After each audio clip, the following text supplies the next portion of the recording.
So it is something that you can start getting familiar with, even if you're going to have a professional assist you. Okay. So here it says the eligibility requirements, and it tells you right here at the bottom. So that part is very important to me for you to know and understand. All right, so I'm going back to the homepage. So the main reason why I wanted to do this, it's right here. This is one of the most unused resources of the SBA, and I will do that at the end. All right. But for now, as you can see, if you need to make a payment, if you need to create your account, it's right there. This is on their homepage.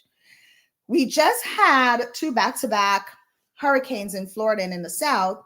So Helene and Milton, Monster Milton. So they have prepared for emergencies with a 3-step plan.